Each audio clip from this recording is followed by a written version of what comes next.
ছেলে দেখছি তোমায় সুযোগ পেলে শুনে বুঝি বিষম খেলে পড়ে গেছি ইস্কেতে আছি বড় রিস্কেতে খালি বিলি মিস করে যাই। Hello everyone, welcome back to my channel icon style tips and this is Mitali. তো গাইজ, আজ আমি তোমাদের সঙ্গে এই মেকআপ লুকটা শেয়ার করতে চলেছি। আর এই মেকআপ লুকটা কিন্তু একদম অ্যাফোর্ডেবল প্রাইসের মধ্যে যেসব প্রোডাক্টগুলো আছে সেগুলো দিয়েই কিন্তু আমি করেছি। তো তোমরা যারা অ্যাফোর্ডেবল প্রাইসের মধ্যে মেকআপ লুকটা এসে তাদের জন্য আজকের ভিডিওটা কিন্তু খুবই হেল্পফুল হতে চলেছে। তো ভিডিওটা প্রথম থেকে শেষ পর্যন্ত অবশ্যই দেখতে থাকো। আর তার সঙ্গে সঙ্গে তোমরা যারা দামি প্রোডাক্ট তোমাদের কাছে নেই এবং তোমরা দামি প্রোডাক্ট পারচেসও করতে চাও না, কিন্তু অ্যাফোর্ডেবল প্রাইসের মধ্যে খুব সুন্দর একটা লুক ক্রিয়েট করতে চাও, তাদের জন্য কিন্তু আজকের ভিডিওটা খুবই হেল্পফুল হতে চলেছে। তো ভিডিওটা তোমরা দেখতে থাকো। আর ভিডিওতে যাওয়ার আগে তোমরা যদি আমার চ্যানেলে নতুন হয়ে থাকো তাহলে কিন্তু সাবস্ক্রাইব করতে ভুলবে না, সাথে সাথে বেল বাটনটাও প্রেস করে দিও। আর যদি আমার সোশ্যাল সাইটে ফলো করতে চাও, লিঙ্ক কিন্তু আমি ডেসক্রিপশন বক্সে প্রোভাইড করে দেবো, তোমরা সেখান থেকে কিন্তু ফলো করতে পারো। তাহলে ভিডিওটা শুরু করা যাক। তো গাইস, মেকআপ করার আগে স্কিন কেয়ার করাটা কিন্তু খুবই ইম্পর্টেন্ট। তোমরা এই স্টেপগুলো অবশ্যই ফলো করবে। তো প্রথমে আমি আমার স্কিনটাকে ক্লিন করে নিয়েছি। এবার আমি এখানে অ্যাপ্লাই করছি ডাবর গুলাবারের এই রোজ ওয়াটারটা। এটা কিন্তু খুবই অ্যাফোর্ডেবল প্রাইসের মধ্যে তোমরা পেয়ে যাবে। তো স্কিনটাকে টোনিং করার পরে আমি এখানে ময়শ্চারাইজার অ্যাপ্লাই করছি। এখানে নিভিয়ার এই লাইট ময়শ্চারাইজারটা আমি অ্যাপ্লাই করছি। তোমাদের কাছে যেটা অ্যাভেলেবেল আছে তোমরা সেটা ইউজ করতে পারো, কিন্তু এটা কিন্তু খুবই অ্যাফোর্ডেবল প্রাইসের মধ্যে তোমরা পেয়ে যাবে। আর খুবই লাইট এই ময়শ্চারাইজারটা খুবই পছন্দের আমার। তো এবার আমি ফাউন্ডেশনের জন্য এখানে ল্যাকমের এই ফাউন্ডেশনটা ইউজ করছি। আর এটার মধ্যে আমি 1 ড্রপ ফেস অয়েল অ্যাড করব। এটাতে কি হবে, আমাদের ফাউন্ডেশনটা লং লাস্টিং হবে আর ফাউন্ডেশনটা সোয়েট হলেও কিন্তু উঠবে না। তোমরা হয়তো ভাবতে পারো যে অয়েল ইউজ করার ফলে স্কিনটা আরও সোয়েটিং হবে, তো এটা কিন্তু গরমে অবশ্যই সোয়েটিং হবে, কিন্তু এই যে প্রসেসটা আমি দেখালাম এটা করলে কিন্তু তোমাদের সোয়েটিং হলেও মেকআপটা উঠবে না। তো এই জিনিসটাকে তোমরা অবশ্যই ফলো করবে, এটাতে কিন্তু তোমাদের মেকআপটা লং লাস্টিং হবে। তো এবার আমি আমার যে ফাউন্ডেশনটা ওটাকে খুব সুন্দর করে ব্লেন্ড করে নেওয়ার পরে আমি এখানে পন্ডস পাউডার দিয়ে আমি আমার ফেসটাকে সেট করে নিচ্ছি। তো এই পাউডারটা কিন্তু খুবই অ্যাফোর্ডেবল প্রাইসের মধ্যে তোমরা 5 থেকে 10 টাকার মধ্যেই পেয়ে যাবে। তো এটা দিয়ে আমি আমার মেকআপটাকে সেট করে নিলাম। এবার আমি এই এডিএসের কাজলটা ইউজ করব। এটা দিয়ে আমার আইব্রাউটাকে আমি ফিল আপ করে নেব। তো আমি এখানে কিন্তু অল্প প্রোডাক্ট নিয়েই অ্যাপ্লাই করছি আর একদম লাইট একটা লুক দেওয়ার জন্য। তো তোমরা যখন আইব্রাউটাকে ফিল করবে তখন কিন্তু সামনের দিকটা একটু ফাঁকা ছাড়বে। তো আমি এটাকে খুব সুন্দর করে অ্যাপ্লাই করে নেওয়ার পরে হাত দিয়ে একটু ব্লেন্ড করে নিলাম পুরো জিনিসটাকে ন্যাচারাল দেখানোর জন্য। তো সেমভাবে আমি এই সাইডের ব্রাউটাকেও কিন্তু ফিল আপ করে নিলাম। এবার আমি সেম ফাউন্ডেশনটাকে নিয়ে ওটার মধ্যে একটু পন্ডস পাউডার অ্যাপ্লাই করছি, করে দুটো জিনিসটাকে কিন্তু খুব সুন্দর করে মিক্স করে নেব। তারপরে আমি একটা ফ্ল্যাট ব্রাশ দিয়ে আইব্রাউটাকে খুব সুন্দর একটা শেপ দেওয়ার জন্য, একটা ক্লিন লুক দেওয়ার জন্য কিন্তু আমি একটা কনসিলার তৈরি করে নিয়েছি। এটাই আমি অ্যাপ্লাই করব। এটাতে কিন্তু খুব সুন্দর একটা ক্লিন লুক আসবে। তো তোমরা যখন একটু সুন্দর মেকআপ করবে তখন কিন্তু এই যে প্রসেসটা ফলো করবে, এটাতে খুব সুন্দর একটা লুক আসে। যেহেতু অ্যাফোর্ডেবল প্রাইসের মধ্যে আমি কোনো কনসিলার পাইনি, সেজন্য আমি ফাউন্ডেশনের সঙ্গে একটু পাউডার অ্যাপ্লাই করে একটা লাইট শেড তৈরি করে নিয়েছি অ্যাজ এ কনসিলার। তো এবার আমি এটাকে খুব সুন্দর করে ব্লেন্ডিং করে নিলাম। এবার আমি এটার উপরে অ্যাপ্লাই করছি পাউডার পুরো জিনিসটাকে সেট করে নেওয়ার জন্য।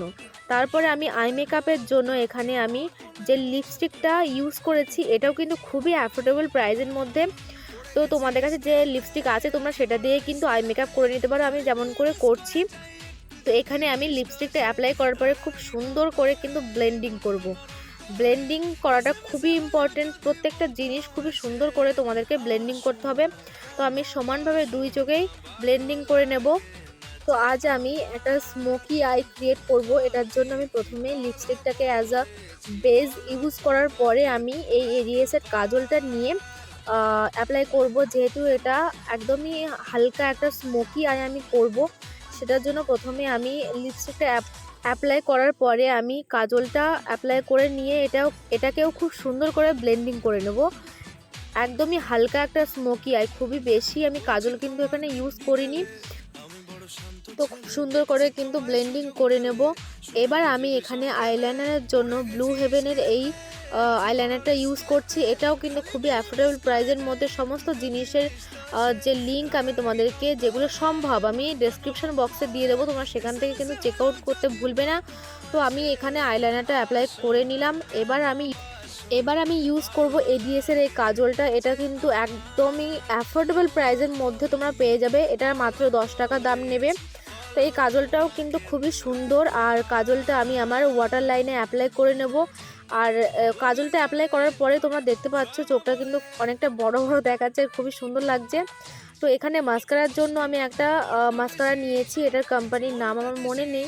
তো তোমাদের কাছে যেটা অ্যাভেলেবেল আছে তোমরা সেটা ইউজ করতে পারো। তো এটা দিয়ে আমি আজ আই মেকআপটা কমপ্লিট করলাম। তো আমি সেমভাবে এই সাইডের আই মেকআপটাও করে নেব। তো তোমরা দেখতেই পাচ্ছ দুটো সাইডে কিন্তু আমি আই মেকআপটা করে নিয়েছি। এবার আমি ব্লাশারের জন্য এই লিপস্টিকটা অ্যাপ্লাই করলাম। তো তোমাদের কাছে যদি ব্লাশার না থেকে থাকে তোমরা কিন্তু যে কোনো লিপস্টিক দিয়েই খুব সুন্দর করে একটা ব্লাশার অ্যাপ্লাই, যেহেতু এটা একটু স্টিক টাইপের সেজন্য ব্লেন্ডিং করতে একটু প্রবলেম হচ্ছিলো, বাট ফাইনালি কিন্তু আমি ব্লেন্ডিংটা করে ফেলেছি। তো তোমরা যে কোনো রেড লিপস্টিক কিংবা পিঙ্ক লিপস্টিক থাকলে কিন্তু ইজিলি তোমরা ব্লাশার অ্যাপ্লাই করতেই পারো। তো এবার আমি কন্ট্রোলিং করার জন্য যে লিপ লাইনারটা নিয়েছি এটা কিন্তু দাম নিয়েছে 10 টাকা। তো এটা দিয়েই আমি কন্ট্রোলিং করে নেব। তো তোমাদের কাছে যদি কোনো কন্ট্রোলিং স্টিক থাকে তাহলে তোমরা সেটা অ্যাপ্লাই করতে পারো, কিন্তু অ্যাফোর্ডেবল প্রাইসের মধ্যে এর থেকে অন্য কোনো অপশান আমার হাতে ছিল না, সেই জন্য আমি এটা দিয়ে আমি প্রথমে নোজ কন্ট্রোলিং করে নিলাম। তারপরে তোমরা দেখতে পাচ্ছ আমি সব জায়গাতে কিন্তু কন্ট্রোলিং করে নিলাম। এইভাবেই তোমরা করতে পারো। আর যে প্রোডাক্টগুলো আমি ইউজ করছি তোমরা দেখতেই পেলে যে প্রত্যেকটা জিনিসই কিন্তু খুবই অ্যাফোর্ডেবল প্রাইসের মধ্যে আমি রেখেছি। তো যারা দামি প্রোডাক্ট পারচেস করতে পারো না তাদের জন্য কিন্তু আজকের ভিডিওটা খুবই হেল্পফুল হবে। তোমরা আমার ভিডিওটা দেখে কিন্তু নিজেরাই নিজেদের মেকআপটা বাড়িতে বসে করতে পারো। তো এভাবেই তোমরা মেকআপটা করে নেবে। এবার কিন্তু আমি অ্যাপ্লাই করছি হাইলাইটার। তো হাইলাইটারের জন্য আমি এখানে আমার আই প্যালেট থেকে একটা সিলভার কালারের যে হাইলাইটার ছিল সেটা দিয়ে কিন্তু আমি আমার হাইলাইটিংটা করে নিচ্ছি। তো মেকআপের মধ্যে খুবই ইম্পর্টেন্ট একটা পার্ট হাইলাইট করা। তো এটাতে কিন্তু আমাদের মেকআপটা খুবই গ্লোয়িং লাগে দেখতে আর খুবই উজ্জ্বল লাগে। আর বিশেষ করে রাত্রেবেলা তোমরা যখন মেকআপ করবে তখন কিন্তু এই যে স্টেপটা অবশ্যই ফলো করো। তোমাদের কাছে যে হাইলাইটার আছে সেটা তোমরা দিয়ে করতে পারো, কিংবা যে কোনো আই প্যালেট থেকে তোমরা যে শিমারি একটা সিলভার কালার থাকে সেটা দিয়ে কিন্তু তোমরা হাইলাইটিংটা করে নিতে পারো। তো এবার আমি এখানে ব্রাউন কালারের যে আমার লিপ লাইনারটা ছিল সেটা দিয়ে আমি লিপটাকে লাইন করে নিলাম। এবার আমি লিপস্টিক অ্যাপ্লাই করছি আর এটা দিয়ে কিন্তু আমি ব্লাশার আর আই মেকআপটাও করে নিয়েছি। তো আমার মেকআপ কমপ্লিট হয়ে গেছে, চলো তোমাদের সঙ্গে শেয়ার করে ফেলি আমার ফাইনাল লুক। ভুল করে তাকালে চেনা চোখ বাঁকালে দূরে দূরে থেকেও আমি থাকছি কাছে খুব। তো গাইস আজকের ভিডিওটা কিন্তু এই পর্যন্ত। আশা করি ভিডিওটা ভালো লেগেছে। আর অ্যাফোর্ডেবল প্রাইসের মধ্যে এত সুন্দর একটা মেকআপ লুক কিন্তু তোমরা খুবই সহজে করে নিতে পারবে। সেটার জন্য কিন্তু আমি যে স্টেপগুলো তোমাদেরকে বললাম সেরকম করে করলে কিন্তু তোমরা এত সুন্দর একটা মেকআপ লুক আর এত অ্যাফোর্ডেবল প্রাইসের মধ্যে তোমরা কিন্তু করে নিতে পারো।